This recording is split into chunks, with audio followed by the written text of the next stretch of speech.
李神医。啊，是几位院主。啊，你身体虚弱，就不要起来了。这见笑了。昨日多亏李神医，我们才能寻回少师。今日我特意将其带来，好让李神医一睹少师剑。请。哈，这几位院主真会开玩笑。这宝剑我哪有资格？李神医言重了，上手试试，无碍的。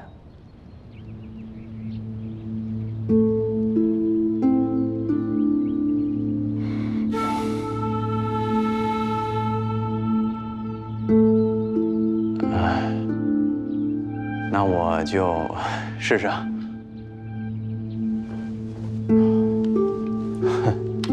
哎呦，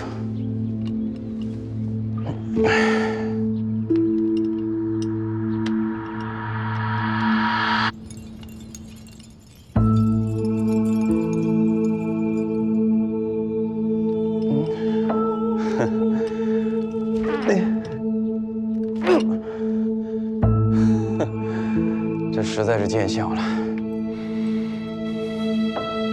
这把剑实在是拔不动。我觉得吧，我能摸摸剑身，就已经是莫大的荣幸了。哎呦，还请几位院主收好。哎，啊，还特别的沉。是我们考虑不周，这李神医的身体虚弱，的确是拿不动这把剑。好剑。 这个李神医啊，在下一直有一个小小的疑问啊，你为何一直不以真面目示人啊？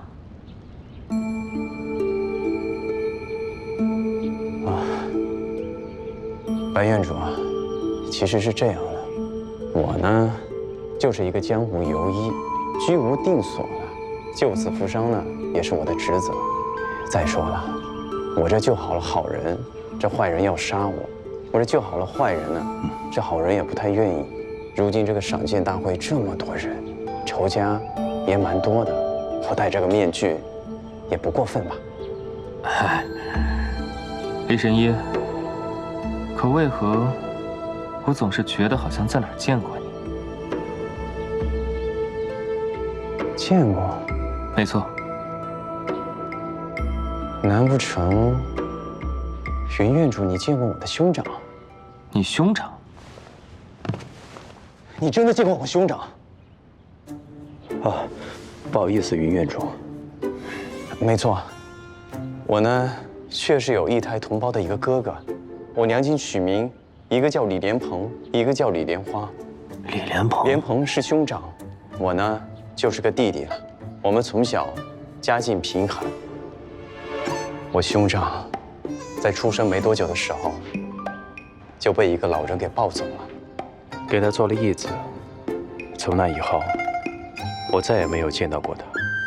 不过我也听说过，说我这个莲蓬哥哥很厉害，所以这个世界上，长得像我的人也是有的。哼，李莲蓬，这千真万确，我从不骗人的。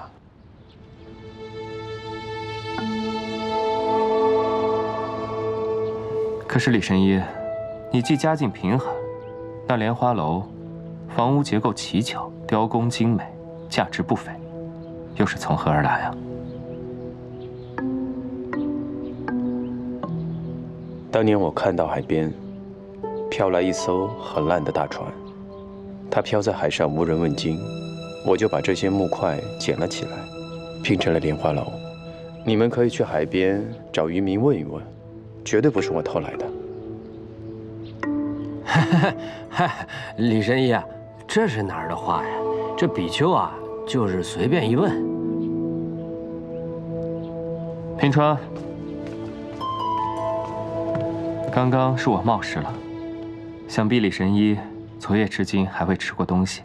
这是我特意差人从醉江楼买来的花生粥。李神医，尝尝。 嗨，那就多谢云院主了。小弟，你给我搁着，我等会喝啊。这花生粥若是凉了，可就辜负我云某的一番好意了。还是趁热喝吧。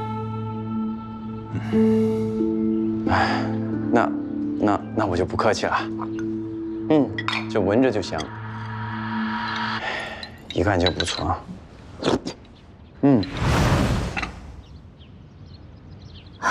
这汤粥怎么有花生？有何不可？相爷吃这个会有过敏之症。啊，这又过敏了。